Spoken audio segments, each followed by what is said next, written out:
you're given, that's how we live it. Don't be mad at the system, it's simply how we've existed. I hear a lot of people talking like they politicians and choose to be an accountant because it's safe in a business. Not because they want to do it, just because they heard it pays. And who the fuck wants to be poor knowing that's how we've been raised? Society is getting heavy, I can feel the weight. The pressure of success is like 100 million pounds of shit. How you guys doing today? It's Anthony Gangi. Welcome to another episode of Tier Talk. Today, we're going to cover dealing with an unethical order. This is not as easy as it may seem because some orders may not be so unethical on the surface. But again, now you're kind of looking at that conflict, that feeling that you may have when given that order. But I think it's going to be a great dialogue. Hopefully, we give you some good advice that will hopefully save your career. This is a very touchy topic because of the outcome. You know, I want to make sure that we really have a constructive dialogue and that you take what you can from it and ultimately make your own decisions. We're just going to give you our thoughts on what we would think would be your best bet to take. But ultimately, if you're going through this now, you know what your circumstances are. So maybe you can add this to your decision, or you know, maybe it's just not, maybe it's totally in the opposite direction. I don't know. But at the end of the day, guys, we're just giving out advice. It's up to you guys if you want to take it or not. Now, who am I going to have on the show with me to have this great constructive dialogue? Guys, wait for this. None other than the author of The Cage Was Her Cocoon, Connie Alleyne. Connie, your agent is just giving me the runaround. Oh my God. Hello, everyone. Connie Alleyne here. I am the founder and president of the Civilian Corrections Academy. I'm also the podcast host of The Fly Behind the Wall and the author of The Cage Was Her Cocoon. So, I mean, this topic for me really has its challenges, especially because sometimes those orders you get may come from someone you respect, or usually from someone above you, and it kind of puts you in a position where you really have to be strong in your convictions that, you know, it is unethical and you're not willing to compromise yourself. So, you know, we'll see where this discussion goes, but it's definitely not an easy one for us to have. Yeah, because again, you know, we're in a profession that expects compliance 100%. So this comes to a point where you start to question that. So we want to make sure that people understand that we're talking about unethical orders.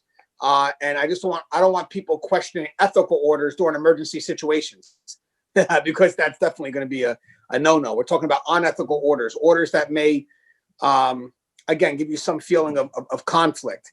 Now, guys, if you haven't, the show Tier Talks for you, brave men and women that work in corrections. So please subscribe, interact, engage, comment, hit that bell. Bell's going to notify you every time I post a video. Don't forget, got the book on the market, Inmate Manipulation Decoded. It's doing very well. Sold a few copies today. Link is in the description if you guys want it. Hopefully we have another book probably coming out by the end of the year. I want to let this book kind of get some sunlight for a little bit. And guys, when we come back from our sponsor, we're going to be talking about dealing with unethical orders. Stand by.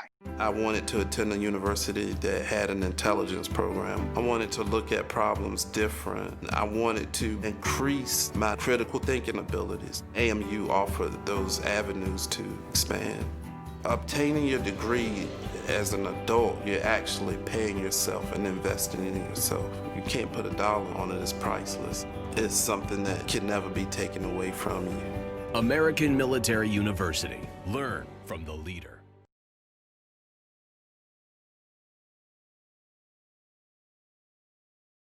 Thank you guys for listening to our sponsor. Now, guys, real quick, I just want, Connie, can you give me what you would consider just generally an unethical order? Because obviously there's going to be a lot of specifics, you know, so I'm not going to be able to cover every specific. You're not going to be able to cover any specific. So maybe something in general that would give someone a reason to kind of think twice before blindly complying. So I think, so when we talk ethics, you know, it's not necessarily just legal, you know, it's understanding that when there's something unethical, it's sort of defining something that's morally wrong, right? Like, you know, it's wrong. It feels wrong, right? So, you know, as you think about the way, we may engage with an inmate, right? Like if you're providing that inmate with any sort of service, right? I'm giving the inmate advice on what to do as they transition out into the community, but then I start withholding information that I think would be helpful, but because maybe I'm not a fan of the inmate, like I'm withholding some sort of information, understanding what the outcome of withholding would be. And so, the morals, I think, that comes into those ethical versus unethical decisions is when you can really think back to knowing that you did something that was morally wrong, and there is an outcome that won't be favorable when that happens. I think I've seen that quite a few times in our environment, and certainly, there's a lot of details we can't necessarily talk about in this, environment, but it's understanding you walk up on a scene, there's some sort of incident happening. If something just seems wrong, right? Like, I think that's when there is some ethics that's coming into play, because it is in a direct, conflict with what to be right and wrong. Right, and you said morally, which is actually the exact definition for unethical. My only concern is, which is great, I just want to make sure we cross our T's. In this profession, can how we define what's moral be subjective? I'm going to say no, but I don't know if that. I just want to make sure that we cross our T's and dot our I's, because there could be emergent situations, and we're not telling people to say no to that, but I also don't want people to think that that's going to be their excuse to say no, that, oh, that wasn't right to me. Well, I like to think in this profession, there are certain standards of behavior that we know is unethical and not within our trusted role. Like, I'm not going to go beat up an inmate because I'm ordered to beat up an inmate. I'm not going to watch an inmate die because, they're going through a medical code and I have to respond. So, would you say that moral could be seen as subjective, or for this profession? I mean, what about for the medical side? I mean, I honestly think that that's a tough one, particularly because especially so say on the medical side, right? Something is your judgment, right? When you create a treatment plan or you are taking an action to provide care, yes, there are certain protocols that you follow, and those are non-negotiable. But if in your judgment, this particular thing wasn't necessary, but another doctor might think it's necessary, I don't believe you have acted unethically because you didn't do what the other doctor would have done. You know what I'm saying? And so I kind of see that also, having sat through a few uses of force, like watching the videos. There are times where it's very clear that the force may have been excessive, but I think there's other times where there is context missing from the video. Like, you can't, it's very difficult, I think, to say that it's just black and white. I do feel that there is some gray area kind of built into our policies and procedures, right? Like the best judgment, like reasonable, right? Because reasonable is subjective. The best judgment, it's my judgment or your judgment. This was the best judgment that I had. So I don't know that it's just as black and white as we would like it to be. Right. And the other thing is that I want to mention, sorry, I'm just responding back. I'm taking also notes too. So one of the things I want to mention, guys, is like Connie said, is there's a context, right? And I would like to think that for people that are reviewing a situation, that they don't Monday night quarterback, they kind of get an understanding. But I also want to get out there that we're not telling people to disobey direct orders on a feeling. We have to go more than a feeling. Like, I mean, we said stuff that was pretty easy to some extent, but it may not be. But excessive use of force to a trained eye should be easy to figure out, unless, as you said, there's a context that people that are reviewing it don't know. But the person going through it should be able to recognize it because they're trained to recognize that. They're trained to put pieces together and say, hey, yo, that's excessive. And then now if I get a supervisor to tell me, hey, go join in and, finish beating down that inmate, that should be an easy no. Again, Right. there's some training involved in that. There's my experience. There should be enough for me to know that that's unethical without a question in my heart that that's unethical. And just in general, being a first responder, we have the right to preserve life too, no different than medical. So if we're told not to act in a manner that can preserve life, especially when the scene is secured and you can do so, that also could be considered unethical. Again, if the scene is secured and you're able to go ahead and preserve the life. Now, with that said, what I want to get at, and this is what the show is mainly about, is that you can't escape that responsibility by forwarding that to the supervisor, saying that they ordered you to do that or they ordered you not to do that. Because sometimes there could be an order not to do something that could be considered unethical, like the saving of a life, or responding to a code when there's enough means to do so, when you have enough resources to safely respond to a code. And maybe the supervisor wants the inmate to get jacked up a little bit, but that I have a good response team, are ready to go, and they're telling you not to go. But with that said, you're in a position where you're trusted to also make those decisions of what's unethical and what's ethical. So, if shit was to hit the fan and there's a lawsuit and, there's a chance you can lose your job, yeah, you can push it on the supervisor and say, hey, the supervisor told me not to do it or told me to do it. But that's not going to be enough for you to survive that lawsuit. And probably you could face major discipline, including removal, because you're expected to understand that that order is unethical. And your position is now going to tell you to act or not act, whatever the adverse would be to the unethical order. But Connie, would you believe that at that point, if a frontline professional did do something that was unethical because it was ordered or not ordered by their higher level supervisor, would they be able to lean on that as a way to get out of discipline? I don't believe so. I think we all have gone through the ethics trainings. The agency ensures covering themselves by the employee handbooks, the union books, like you name it. There's just a lot out there about ethics and what your obligation is as an employee. So even if you were given an order to do or not to do something, if you knew that it was within your scope and there was no justifiable reason, like I would rather err on the side of caution and do it. And I can take the discipline for disobeying the order as opposed to the possible negative outcome of not doing or doing whatever I knew was ethically correct or within the scope of my job duties.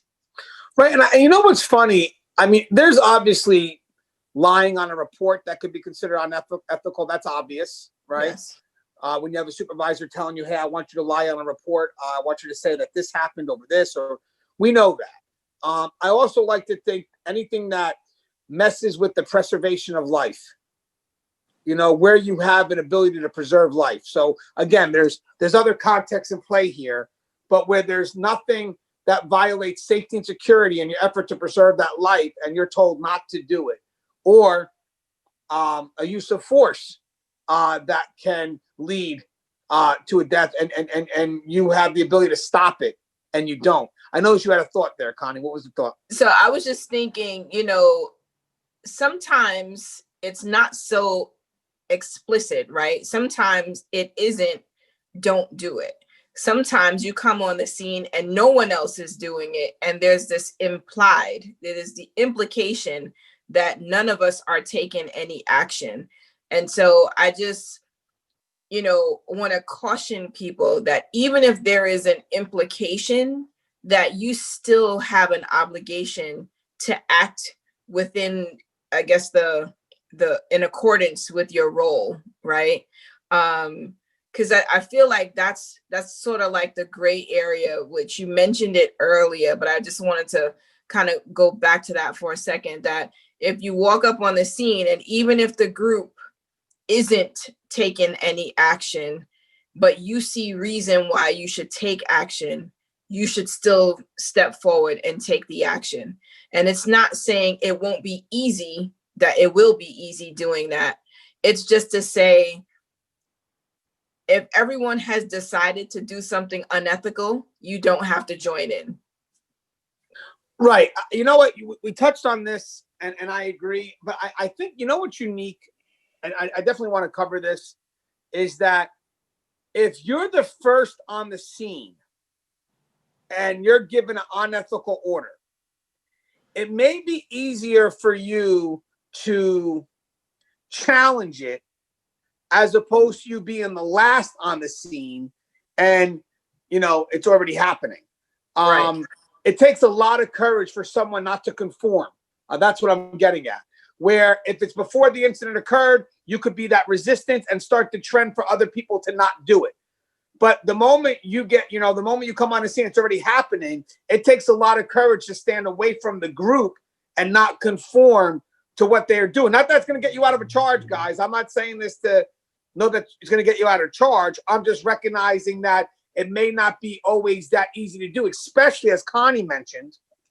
There's another thing, just a little social psych theory here, is if I respect the person giving me the order, and I have a respect for the people that have now committed to this unethical order, my definition may change of what I may think is unethical based on the fact that the order was given to me for someone I respect, and now my peers are involved. So my definition of how I perceive it is going to be defined by the people I respect first. So it takes so there's two things here. Coming onto a scene where everything's already in play, because mind you, if I was first on the scene, maybe I could have a debate with that person that I respect. Hey, Connie, you sure you want me to do this? I don't think it's a good idea, blah, blah, blah. But now that it's already happening, you know, I have to first define it by pulling myself away, you know, literally looking at things objectively and saying, wow, this is not right. And then going back with that confidence and not looking to conform and say, guys, I'm not willing to do this. Actually, I'm going to go ahead and stop it. You know, if that's so Connie, how we define what's unethical could be also based on the people that are giving us the order. I guess to an extent, because it's still going to feel wrong. You know what I'm saying? Like, so I feel like there is that respect component, and you're going to, and it is looking at your peers, but that inner turmoil won't go away, because I can imagine that last person who comes on scene kind of wondering, why is no one doing anything, right? And so if you don't ask the question, but you just go along because everyone else is doing it, because the other thing to me is like, you might see something everyone else doesn't see, right? Not necessarily that you're just not willing to conform, but maybe you saw some movement. Maybe you saw the chest rise. Maybe you saw whatever it is. Maybe you saw something that everyone else didn't see because they were already in the thick of things, and you are a pair of fresh eyes that came on the scene. So I think that's one way to look at it. I think the other thing that I just want us to touch on a little bit is the person who does arrive first and who has the wherewithal to challenge that ethical order. Like, I feel like that person is really key to keeping this situation in a positive space, right? Because that dialogue in the beginning really is setting the stage for, we now know all the pros and cons to this decision. We don't know what the main person or whatever the order was that they gave. We don't know what they were thinking when they gave it, right? But at least that first person who comes on the scene that's kind of like, you sure we're supposed to be doing this? I don't think this is the right thing to do. That person has now opened the door for the conversation. Like, before we go down this rabbit hole and we all end up Schitt's Creek, let's just have this conversation now before it goes south. Yeah, I want to tell you something, guys. I like what Connie's saying because that first person sets the trend. It may be also easier for that first person to now say it as opposed to someone that comes on the scene, later on, and it's already in play.